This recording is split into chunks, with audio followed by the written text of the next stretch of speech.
अल्हम्दुलिल्लाह नहमदुहु व नस्तईनुहु व नस्तगफिरुहु व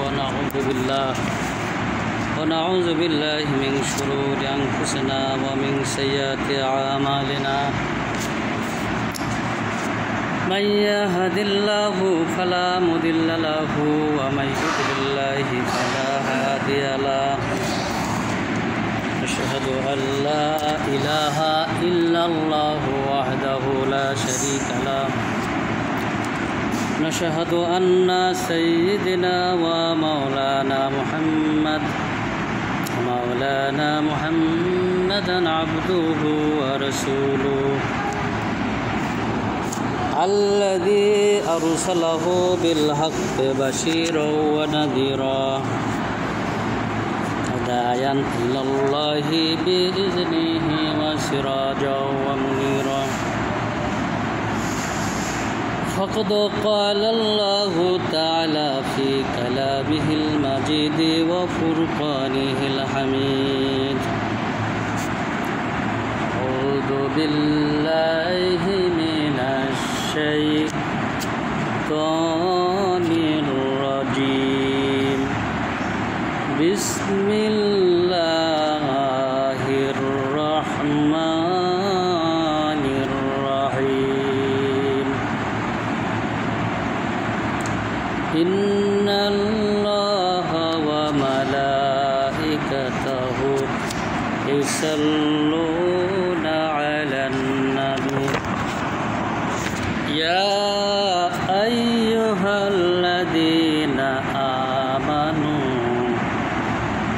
सल्लु अलैहि वसल्लिमू तस्लीमा अल्लाहुम्मा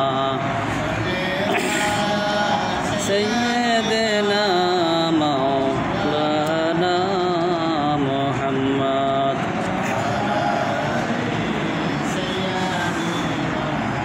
मौलाना मुहम्मद एमनी सय्यदना मौलाना मुहम्मद वअला आलि सय्यदना एमनी घरे जेते होबे रे मन সেই ঘরে নাই বাতি এমনি ঘরে যেতে হবে রে মন সেই ঘরে নাই রে সাথী আল্লাহুম্মা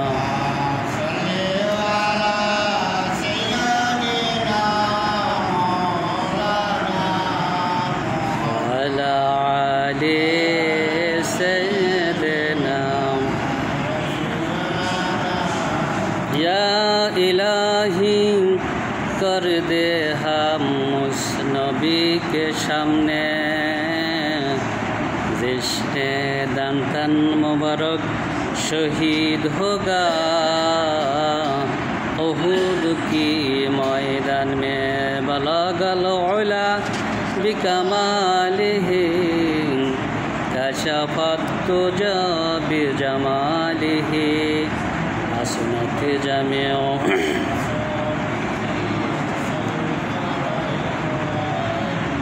আলহামদুলিল্লাহ আল্লাহ তাআলার হাজার শুকর গুজার করছি যে আল্লাহ রাব্বুল আলামিন আমাদেরকে এই জুমার দিনে আমাদের ঐতিহ্যবাহী কুমিল্লা জামে মসজিদে সপ্তাহের সবচেয়ে ভালো দিন শুক্রবার দিন আল্লাহ তাআলা আমাদেরকে সালাতুল জুম্মা পড়ার জন্য আল্লাহ তৌফিক এনায়েত দান করেছেন। আমরা বলি আলহামদুলিল্লাহ। সকল প্রশংসা মহান আল্লাহ তাআলার, যে আল্লাহ রব্বুল আলামিন আমাদেরকে সুন্দর সুস্থ রেখেছেন, ভালো রেখেছেন, আলহামদুলিল্লাহ। এবং আমাদেরকে সাইয়্যিদুল মুরসালিন খতামুন নবীন হুজুরে করিম সাল্লাল্লাহু আলাইহি ওয়াসাল্লামের কে আমাদের উপরে প্রেরণ করেছেন নবী হিসেবে। আমরা তার উম্মত হয়ে আমরা শুকরিয়া জ্ঞাপন করছি। আমরা আলহামদুলিল্লাহ। এই পৃথিবীর বুকে আমাদেরকে একদিন মরতে হবে, ঠিক কিনা? আমরা যত বড় রাজাধিরাজ হই, যত বড় প্রধানমন্ত্রী হই, যত বড় মানে ক্ষমতাশীল হই, আমাদের কিন্তু এই পৃথিবীতে বেঁচে থাকার কোনো অধিকার নাই। কারণ আল্লাহ রাব্বুল আলামিন একদিন আমাদেরকে মৃত্যু দান করবে। পৃথিবীতে দেখেন অনেক রাজাধিরাজ এসেছে, অনেক আল্লাহ রাব্বুল আলামিন এই জমিনে ক্ষমতাধর মানুষ পৃথিবীর বুকে প্রেরণ করেছে, কিন্তু কেউ কিন্তু বেঁচে নেয়। সবাইকে একদিন মানে মৃত্যুর স্বাদ গ্রহণ করতে হবে, ঠিক কিনা? যেমন মনে করেন যে ইব্রাহিম আলাইহিস সালামের যুগে এসেছিল নমরুদ, সে চরম অত্যাচার করতো মানুষের উপর, এমন অত্যাচার করতো, সে অত্যাচারের মানে বলে বোঝানো যাবে না। এবং সে মানুষের লুণ্ঠন, রাহাজানি, মানুষের চুরি ডাকাতি সব কিছু কিন্তু সে এক হাতে সে কন্ট্রোল করত। আল্লাহ রাব্বুল আলামিন তাকেও কিন্তু ধ্বংস করে দিয়েছে, কথা ঠিক না বেঠিক? আবার নমরুদ, এরপরে মনে করেন ফেরাউন এই জমিনে এসেছিল, আর সে নিজেকে খোদা বলে দাবি করত যে আমার উপরে আর কোনো খোদা নাই, আমার হুকুম, আমি যা বলবো তাই শুনতে হবে, ঠিক কিনা? এবং সে নিজেকে বাদশা বলে দাবি করত এবং মানুষের উপরে চরম অত্যাচার করত। দেখা গেল যে ফেরাউন অত্যাচার করত, কিন্তু তার ঘরেই আল্লাহ রাব্বুল আলামিন মুসা আলাইহিস সালামকে দিয়ে সে কিন্তু বুঝতে পারে নাই যে আমার ঘরেই আমার শত্রু, ঠিক কিনা? মানে এই পৃথিবীতে যত অত্যাচারিত নিপীড়িত শাসক এসেছে, স্বৈর শাসক, তারা কিন্তু বুঝতে পারে না একটা ছিদ্র কিন্তু তারা কিন্তু মানে খালি রাখে, ওই ছিদ্র দিয়েই কিন্তু তারা কিন্তু ধ্বংস হয়ে যায়, কথা ঠিক কিনা? মুসা আলাইহিস সালামকে আল্লাহ রাব্বুল আলামিন ফেরাউনের ঘরে দিয়ে দিলেন, সে লালিত পালিত হতে থাকলো, কিন্তু আল্লাহ তাআলা ফেরাউনকে দিয়েই ফেরাউনকেই ধ্বংস করে দিল মুসা আলাইহিস সালামকে দিয়ে, কথা ঠিক কিনা? সে ফেরাউন এমন অত্যাচার করত, দেখা গেল তার ঘরে দাসী ছিল, দাসীকে বলল, হে দাসী, যে তুমি আমাকে প্রভু বলে আল্লাহ বলে মানবে। কিন্তু দাসী বলল, যেহেতু আমরা এক সৃষ্টি হলো কার? আল্লাহর, সুতরাং তোমাকে আমরা প্রভু বলে স্বীকার করতে কখনো পারবো না। ফেরাউন যখন বলল, দাসী একমাত্র আমি প্রভু, সুতরাং আমাকে প্রভু বলে মানতে হবে, কিন্তু বলল, না না, আমি তোমাকে প্রভু বলে মানব না। ফেরাউন এরপর দেখা গেল দাসীকে তাকে গরম চুলার ভিতরে দিয়ে তাকে শহীদ করে দিল। তার আগে সেই দাসীর দুটি কন্যা সন্তান ছিল, বলল, তুমি যদি আমাকে আল্লাহ বলে না স্বীকার করো, তাহলে তোমার এই কন্যা সন্তানকে আমি মেরে এই গরম পানির ভিতরে মেরে ফেলব। ফেরাউনের দাসী যেহেতু ইমানদার ছিলেন, তিনি বললেন, না না, আমাকে যত অত্যাচার করো, আমি কখনো তোমাকে আমি প্রভু বলে স্বীকার করব না। কখনো প্রভু বলে স্বীকার করেনি। প্রথম কন্যা সন্তানটিকে ফেরাউনের যে দাসী ছিল তার সামনেই একদম গরম কড়াইয়ের ভিতরে মারিয়ে দিল। কিন্তু জমিনে যারা ইমানদার, যারা নাকি আল্লাহর সৈনিক, তারা কিন্তু কখনো সেই মাথা নত করেনি, কথা ঠিক না বেঠিক? এবং দেখা গেল দ্বিতীয় সন্তানকেও তার সামনে তাকে শহীদ করে দেওয়া হলো। এরপরে ফেরাউনের স্ত্রী আল্লাহর উপর যখন ঈমান আনলেন, ফেরাউন বলল, তোমাকেও জমিন থেকে শেষ করে দেওয়া হবে। তিনি বললেন, আমার স্বামী রে, আপনি আমার স্বামী, কিন্তু আমি আপনাকে কখনো প্রভু বলে স্বীকার করব না। আমার একমাত্র প্রভুকে আল্লাহ। সুতরাং যুগে যুগে এই জমিনে যারা অত্যাচারিত নিপীড়িত বাচ্চা এসেছেন, আল্লাহ রাব্বুল আলামিন সবাইকে ধ্বংস করে দিয়েছেন, কথা ঠিক না বেঠিক? হযরতে আসিয়া রাদিয়াল্লাহু আনহা যখন বশ্যতা স্বীকার করল না ফেরাউন, তখন তার দুটো হাত বেঁধে আপনার চরক গাছে চড়াইলেন। তারপরেও তিনি বললেন, না না, আমি তোমাকে কখনো প্রভু বলে মানব না। কাজেই এই জমিনে যারা ইমানদার, তারা কখনোই বাতিলের পক্ষে মাথা নত করে নাই, কথা ঠিক না বেঠিক? এমনি করে হযরতে ইব্রাহিম আলাইহিস সালাম যখন জমিনে প্রেরণ করা হলো, অত্যাচারিত বাচ্চা ছিল নমরুদ। এই জমিনে 2000 বছর তিনি রাজত্ব করেছেন। 2000 বছর তার হায়াত দারাজ করেছেন আল্লাহ, আর 400 বছর তিনি মানুষের উপরে অত্যাচার নিপীড়িত করেছে। 400 বছর মানুষদিকে খুন, রাহাজানি, যা কিছু ছিল সব কিছু নমরুদ করেছে। তারপরে কি নমরুদকে আল্লাহ বেঁচে রাখিয়েছে নাকি? অত্যাচারীর অত্যাচার আল্লাহ রাব্বুল আলামিন যত অত্যাচার করেছে জমিন থেকে তাকে নট করে দিয়েছেন। কথা ঠিক না বেঠিক?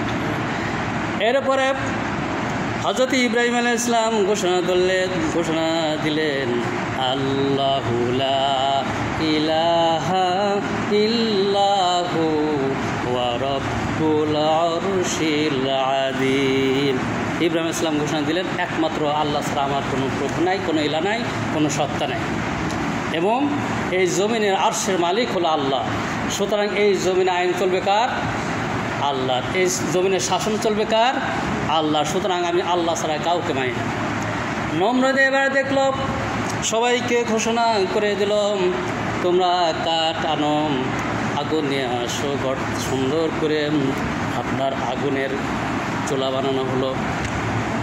আপনার কিতাবে আছে, তাফসীর ইবনে কাসিরের ভিতরে আছে যে সেই আগুনের চুলাটি সে একাধারে 7 দিন শুধু আগুন আর ঘি ঢেলে ঢেলে তৈরি করা হলো।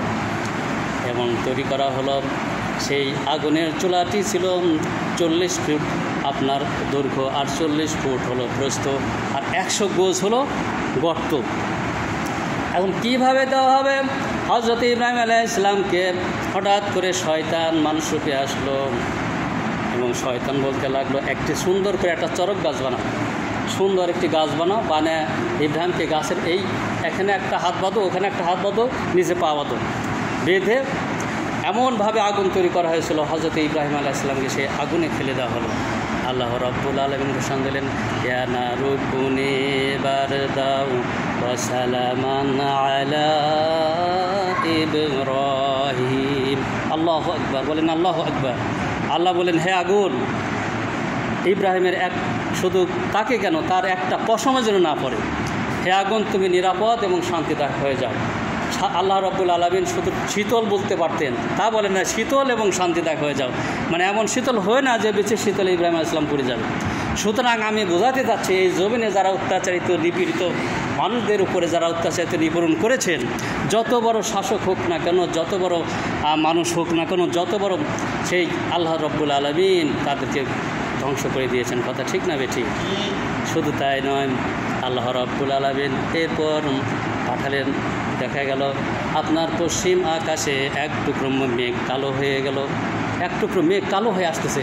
নমরুদ বলতে, এবার মেঘ আবার কি, বাদ দাও, মেঘ কত মানুষ আমি মারি ফেললাম জমিনে, মেঘ আসে আমার কী করবে? মেঘের সামনে দেখা গেল কিছু মশা ভো ভো করে।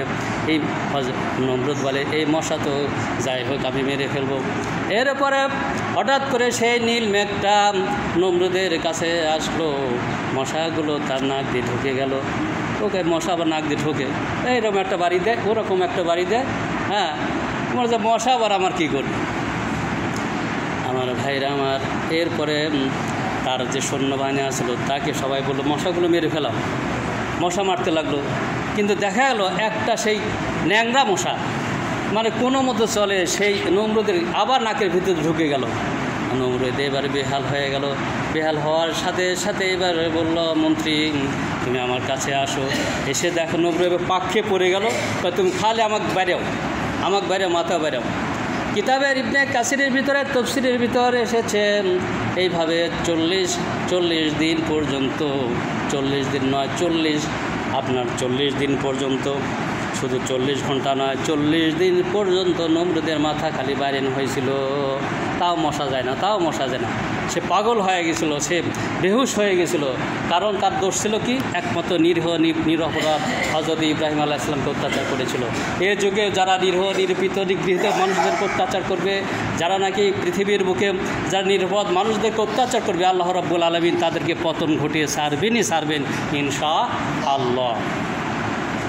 সুতরাং এরপরে নমরুদের ধ্বংস হয়ে গেল, শুধুমাত্র একটা ন্যাংরা মশা দিয়ে আল্লাহ রাব্বুল আলামিন ধ্বংস করে দিলেন।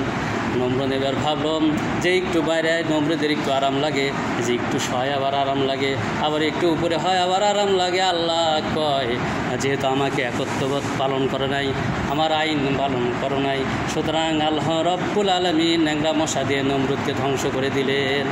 সুতরাং যুগের আবর্তমানে পৃথিবীর বুকে যারাই অত্যাচারিত নিপীড়িত হবে, যারা সাধারণ মানুষের উপর অত্যাচার করবে, আল্লাহ রব্বুল আলামিন তেমনি করে সেই নমরুদকে যেমন ধ্বংস করে দিয়েছিলেন, ফিরআউনকে যেমনি ধ্বংস করে দিয়েছিলেন, সেমনি আল্লাহ রব্বুল আলামিন সবাইকে এই জমিনে ধ্বংস করে দেবেন। কথা ঠিক কিনা? সুতরাং একমাত্র আমরা আইন মানব কার? আল্লাহর। একমাত্র শাসন মানব কার? একমাত্র হুকুম দেওয়ার মালিক কে? জোরে বলেন কে? একমাত্র আল্লাহ। সুতরাং আল্লাহ আমাদের হুকুমদাতা, আল্লাহ আমাদের আইনদাতা, আল্লাহ আমাদের হুকুমদাতা। এমনি করে যারা অত্যাচারিত নিপীড়িত পৃথিবীর বুকে ছিলেন, তারা কি জমিনে বেঁচে ছিলেন? কখনো বেঁচে থাকেন নাই, তারা সবাই জমিন থেকে চলে গেছেন। সুতরাং আমাদেরকে এমনি করে জমিন থেকে চলে যেতে হবে। মৃত্যুর সময় আমরা যদি ঈমান নিয়ে যাই, আমরা যদি জমিন থেকে আল্লাহ রব্বুল আলামিনের ঈমান নিয়ে যাই, তাহলে আমাদের কবরে আযাবগুলো হবে না। কথা ঠিক না বেঠি? অতএব যখন কোনো মুমিন বান্দা পৃথিবীর বুকে ভালো মানুষ জমিন থেকে মারা যাবেন, আল্লাহ রব্বুল আলামিন তার কাছে একটি সুন্দর ফেরেশতা পাঠাবেন। আগে আল্লাহ তাআলা তার কাছে সুন্দর ফেরেশতা পাঠিয়ে দেবেন। সেই ফেরেশতা সাদা শুভ্র সুন্দর তার কাছে আসবেন মানুষের যখন স্বাভাবিক মৃত্যু ঘটবে। ফেরেশতা আসার পর আল্লাহ রাব্বুল আলামিন হযরতে বারা ইবনে সাইর রাদিয়াল্লাহু আনহু বর্ণনা করেন, নবীজি আমার বলেন, একবার তিনি রাস্তা দিয়ে যাচ্ছিলেন, যাইতে যাইতে যাইতে আল্লাহর নবী একটি রাস্তায় বসে বলেন, সাহাবেরা দাঁড়িয়ে রয়েছেন।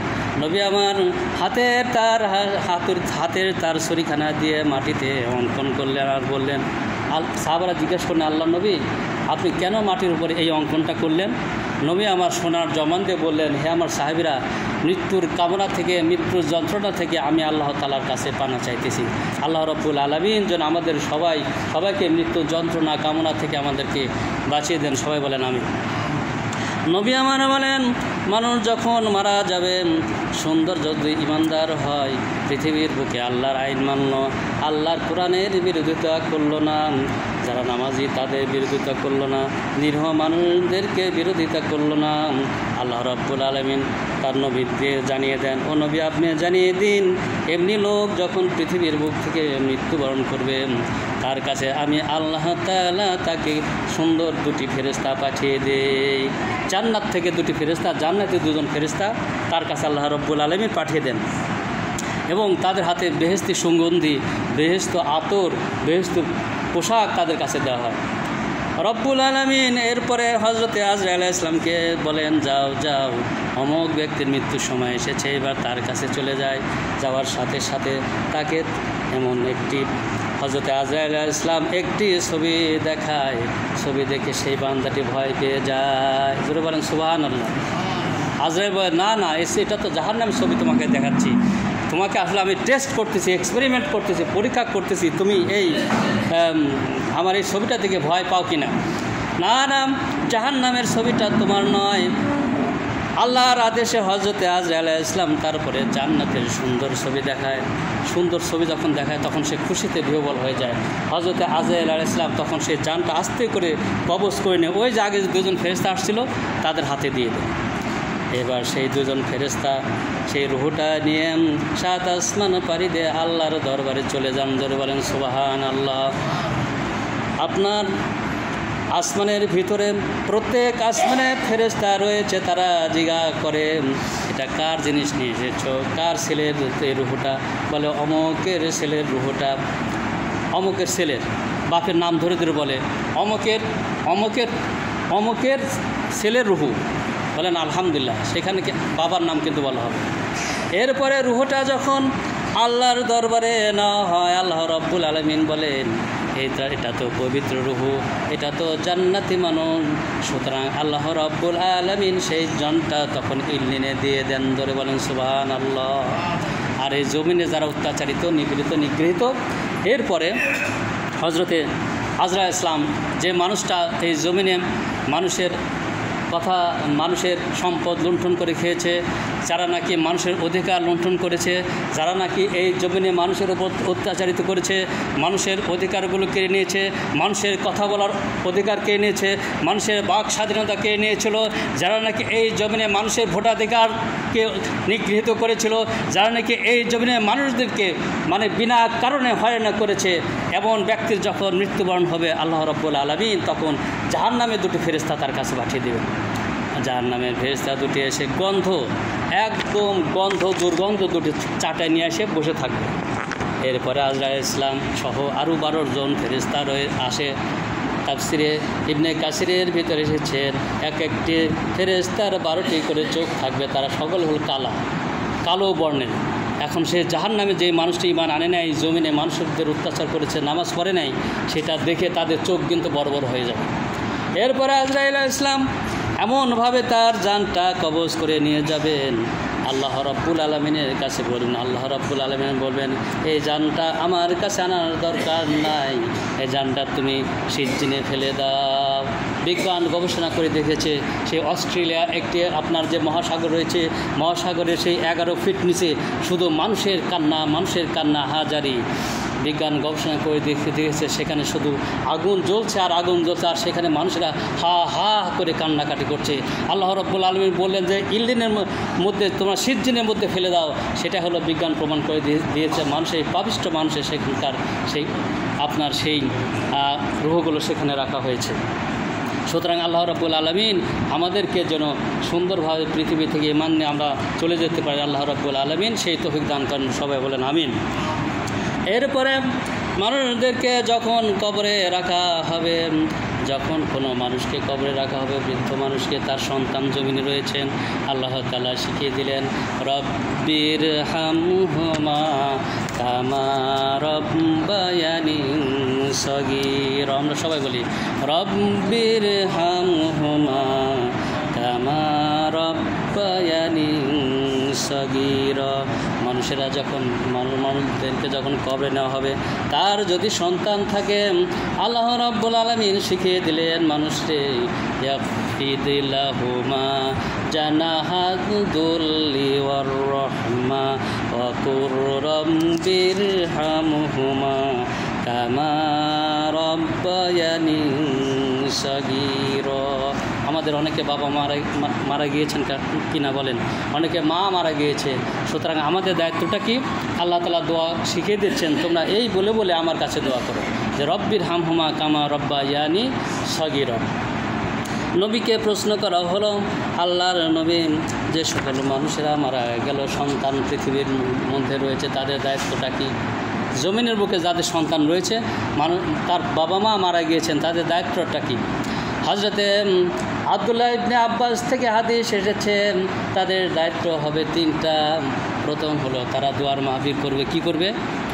দোয়ার মাহফিল করবে, ইস্তেগফার করবে, দোয়া পরে বাবা মার জন্য দোয়া করবে, মানুষদেরকে সম্মিলিতভাবে নিয়ে তাদের জন্য দোয়া করবে বা একাকী দোয়া করে কান্নাকাটি করে বাবা মার জন্য আল্লাহ তাআলার কাছে মাপ চাবে। কথা ঠিক কিনা?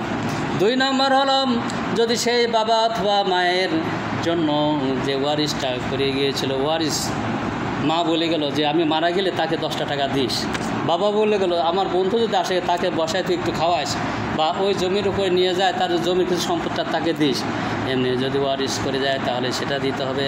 আর 3 নম্বর হলো, সব সময় বাবা মারা যাদের সঙ্গে বাসাবাস করতো, মনে করেন আমার বাবা ইসমাইল পরামানিক, তার একটা বন্ধু ছিল, সে যদি এখন আমাদের বাড়ির পর আসে তাহলে কি করব? নবী আমার বলে দেন সেই বন্ধুর সাথে ভালো ব্যবহার করতে হবে, মায়ের বান্ধবীর সঙ্গে ভালো ব্যবহার করতে হবে। নবীজি আমার সোনার জবান দিয়ে বলে দেন, যদি বাবা মার বন্ধু বান্ধবীর সঙ্গে তার ছেলে সন্তান যদি ভালো ব্যবহার করে আসলে তাহলে পরে সেই সওয়াবগুলো তার বাবা মার কাছেই চলে যায়। জোরে বলেন সুবহানাল্লাহ। শুধু তাই না, জমিনে অনেক কুলঙ্গার সন্তান রয়েছে। নবী আমার বলেন, ওই সন্তান কুলঙ্গার, ওই সন্তান বলিষ্ঠ হোক, ওই সন্তান অপমানিত হোক। হযরতে আবু হুরায়রা থেকে হাদিস, সাহাবেরা বলেন, নবীজি আমার সামনে বসা রয়েছেন, নবীজি এই ওয়াজটি করতেছেন, ওই সন্তান ধ্বংস হয়ে যাক, ওই সন্তান অপমানিত হোক, ওই সন্তান জমিনে ধ্বংস হয়ে যাক। সাহাবারা বলেন, আল্লাহর নবী, কোন সন্তানের আপনি ধ্বংস কামনা করলেন? নবী আমার বলেন, ওই সন্তান, যে সন্তান বাবা মা বেঁচে ছিল অথচ তাকে সেবা করলো না, তাকে গালি দিয়েছে, তাকে মারধর করেছে, কোন সন্তান বলেন তো মার গায়ে হাত তুলে বলেন? হ্যাঁ, এমন সন্তান জমিনে আছে যে সন্তান বাবা মাকে দেখতে পারে না, মায়ের গায়ে হাত দেয়, বাবার গায়ে হাত দেয়। নবী আমার কেঁদে কেঁদে বলেন, আমার সাহাবীরা বলে দাও ওই সন্তান ধ্বংস হয়ে যাক, ওই সন্তান ধ্বংস হয়ে যাক যারা বাবা মাকে জমিনে থাকাকালীন তার গায়ে হাত তুলে, মাকে গায়ে হাত তুলে মায়ের রেখে যাওয়া ঋণগুলো পরিশোধ করে না, মায়ের জানাজার কাছে যায় না, মাকে মৃত্যুবরণ করেছে, মাকে দেখতে যায় না, মার কাছে যায় না, ভুল বুঝে মাকে ক্ষমাছে, আল্লাহর কাছে ক্ষমাছে, মাকে দেখতে যায় না। নবী আমার বলেন, ওই সন্তান ধ্বংস হয়ে যাক। সুতরাং জমিনে আমরা এমন সন্তান হতে কখনো চাই না। আমরা ভুল করতে পারি, মায়ের সঙ্গে খারাপ ব্যবহার করতে পারি, বাবার সঙ্গে খারাপ ব্যবহার করতে, কিন্তু মা আপনার মারা গেল, বাবা আপনার মারা গেল, তাই বলে কি মায়ের কাছে যাবেন না? বলেন এটা কি ঠিক হবে? কখনো ঠিক হবে না। মাপ চেয়ে নিয়ে আল্লাহর কাছে তওবা করতে হবে। নবী আমার বলেন, সাহাবারা এসে বলেন, আল্লাহর নবী আমি ভুল করেছি। সাহাবী বলেন, কি ভুল করেছো? সাহাবীরা আল্লাহর কাছে কান্না জড়িত কণ্ঠে বলেন, আমি একজনকে ভালোবাসতাম কিন্তু তার অন্য জায়গায় বিয়ে হয়ে গেছে, আমি রাগ করে তাকে মারি ফেলছি। বলে নাউজুবিল্লাহ। সাহাবে এসে নবীজির কাছে আসে, বলে আল্লাহর নবীর কি কোনো মাপ আছে? নবী আমার সোনার জবান দিয়ে বলে দেন, ওগো সাহাবী, হ্যাঁ হ্যাঁ হ্যাঁ হ্যাঁ আল্লাহর কাছের মাপ আছে। তোমার কি মা বেঁচে আছে? মা বেঁচে আছে? বলে হ্যাঁ হ্যাঁ আমার মা বেঁচে আছে। নবী আমার সোনার জবান দিয়ে বলে দেন, যাও যাও সাহাবী, তোমার মার সেবা করো, মাকে পায়ে ধরে মাপ নাও। বাবা বেঁচে আছে? হ্যাঁ বেঁচে আছে। আর এক সাহাবী আসে বলল, আমার মাও নাই, বাপ নাই, আমি তো অন্যায় করেছি, তাহলে কি করব? নবী আমার সোনার জবান দিয়ে বলে দেন, সাহাবারে রে, তোমার মা নাই, বাবা নাই, মায়ের বান্ধবী কি আছে? কয় হ্যাঁ হ্যাঁ আছে। বাবার বন্ধু কি আছে? কয় হ্যাঁ হ্যাঁ আছে। তাহলে তাদের সঙ্গে ভালো আচরণ করো, আল্লাহ রব্বুল আলামিন তোমাকে ক্ষমা করে দেবেন। সুতরাং আমরা কি করব? বাবা মার সাথে ভালো ব্যবহার করব। আমরা কখনো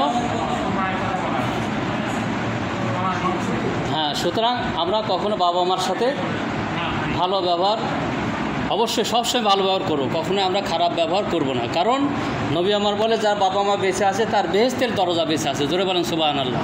যার বাবা মা নাই তার জান্নাতের দরজা বেঁচে নাই। কিন্তু বাবা মার যদি আত্মীয় স্বজন থাকে, বাবা মার দোয়া কালাম করে আল্লাহ রাব্বুল আলামিন তাকে ক্ষমা করে দেন। সুতরাং আসুন আমরা এখনই মাপ চেয়ে নেই। আমরা যতবারই পারক্কা হই, যতবারই হই, কারণ বাবা মার উপরে পীর আর কেউ নেই। বাবা মাকে আমরা সেবা করে জান্নাতে যাওয়ার চেষ্টা করে আল্লাহ রাব্বুল আলামিন আমাদের সেই তৌফিক দান করুন। আমা তৌফিক ইল্লা বিল্লাহ। আসসালামু আলাইকুম।